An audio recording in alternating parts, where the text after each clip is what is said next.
परिचय। मैडम, मुझे खिड़की बंद करनी होगी। सूरज की किरणों से गर्मी हो रही है। ठीक है अदिति, तुम खिड़की बंद कर सकती हो। एक बार खिड़की बंद करने के पश्चात क्या तुम बता सकती हो कि शब्द किरणों से तुम्हारा क्या मतलब था? मैं नहीं जानती मैम, लेकिन इसे हम सूर्य के प्रकाश को दर्शाने के लिए प्रयोग करते हैं। ठीक है, तो आज मैं तुम्हें रेखाओं, किरणों और कोणों के बारे में विस्तार से बताती हूँ। बच्चों, इस पाठ में हम कोणों और उनके प्रकारों के बारे में जानेंगे। हम रेखाओं, रेखाओं के युग्मों तथा समानांतर रेखाओं के बारे में भी सीखेंगे।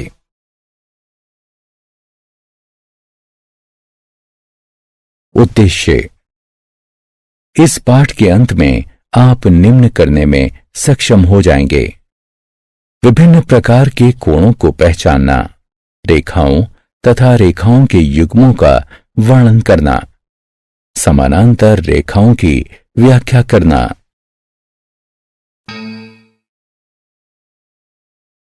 अवलोकन।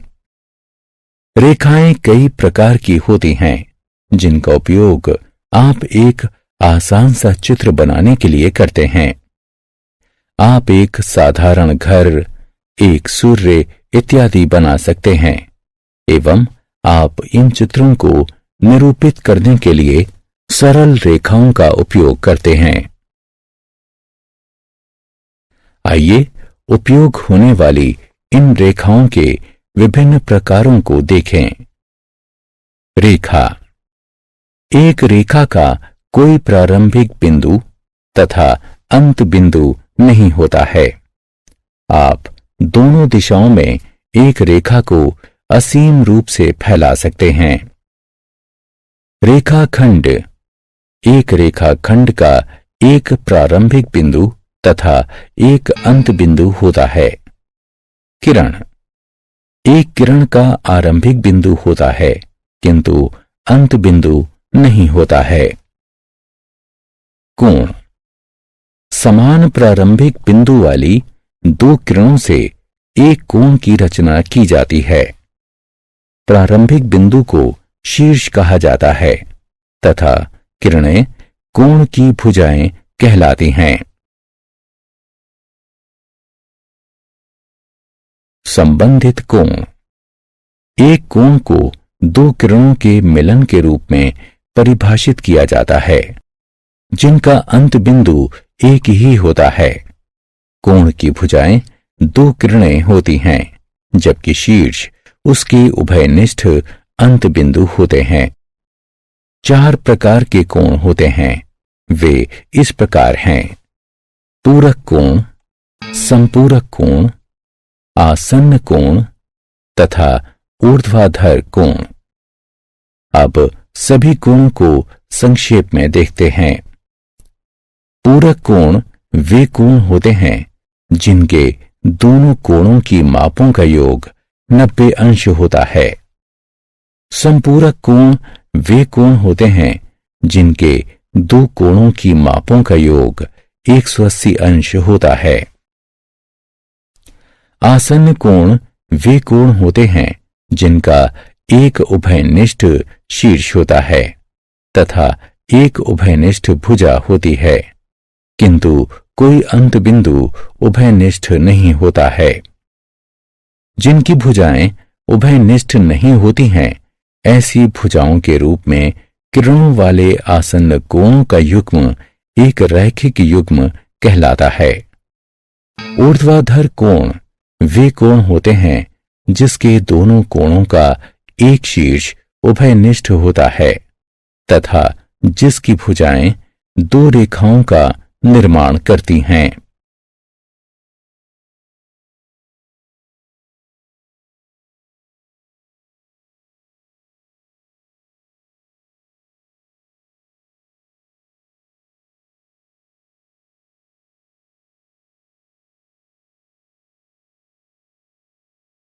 पुनः प्रयास करें।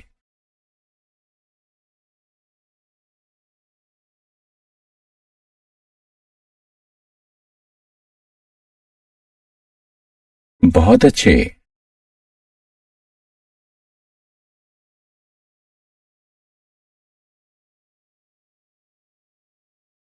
प्रतिच्छेदी रेखाएं। दो रेखाएं अलग अलग तरीकों से एक दूसरे से जुड़ी हुई होती हैं। आइए प्रत्येक तरीके को अलग अलग देखते हैं।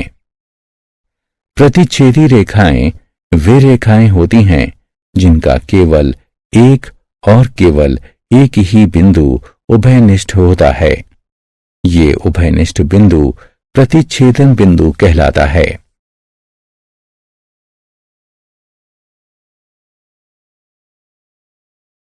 त्रियकछेदी रेखा। एक त्रियकछेदी रेखा वो रेखा होती है जो दो रेखाओं को भिन्न बिंदुओं पर प्रतिच्छेदित करती है। अधिकांशतः एक त्रियकछेदी रेखा से कई कोणों की रचना की जाती है। त्रियकछेदी रेखा द्वारा निर्मित कोण। त्रियकछेदी रेखा से 7 प्रकार के कोणों की रचना की जाती है। वे इस प्रकार हैं: संगत कोण, अंतःकोण, बाह्य कोण, एकांतर अंतःकोण। क्रमगत अंतःकोण, एकांतर बाह्य कोण और क्रमगत बाह्य कोण। उपरोक्त कोणों के बारे में विस्तार से जानने के लिए उन पर क्लिक करें।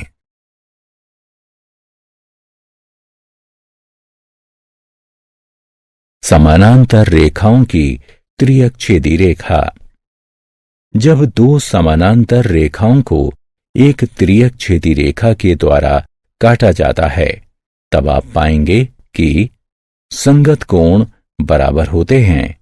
एकांतर अंतःकोण का प्रत्येक युग्म समान होता है और अंतःकोणों का युग्म संपूरक होता है।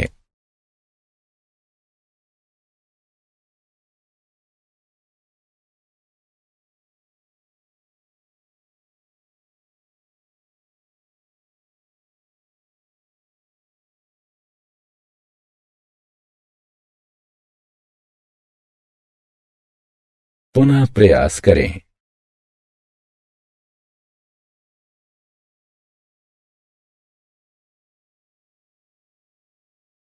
बहुत अच्छे।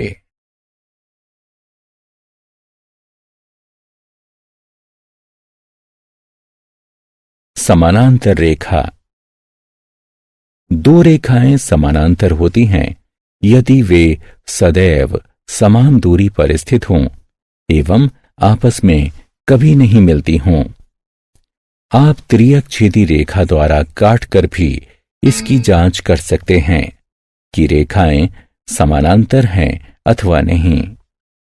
यदि उनके संगत कोण समान होते हैं, एकांतर अंतःकोण के युग्म समान एवं संपूरक होते हैं, तब रेखाओं को समानांतर होना चाहिए।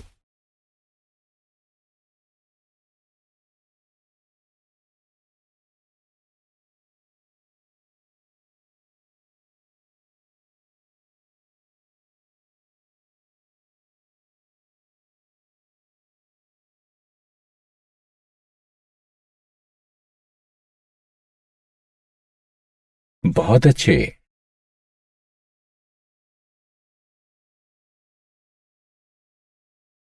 सारांश। आइए हमने जो कुछ भी सीखा है उसे संक्षेप में दोहराएं। रेखाओं का कोई प्रारंभिक बिंदु नहीं होता है। एक रेखाखंड का केवल एक प्रारंभिक तथा अंत बिंदु होता है। इसी प्रकार एक किरण का प्रारंभिक बिंदु होता है किंतु कोई अंत बिंदु नहीं होता है। एक समान प्रारंभिक बिंदुओं वाली दो किरणों से एक कोण की रचना की जाती है। दो रेखाएं 4 तरीकों से परस्पर जुड़ी हुई होती हैं। प्रतिच्छेदी रेखाएं, त्रियकछेदी रेखाएं, त्रियकछेदी रेखाओं के कोण तथा समानांतर रेखाओं की त्रिअक्षेदी रेखाएं। यदि संगत कोणों की मापें तथा एकांतर अंतः कोणों के युग्म समान होते हैं तब रेखाएं समानांतर होनी चाहिए।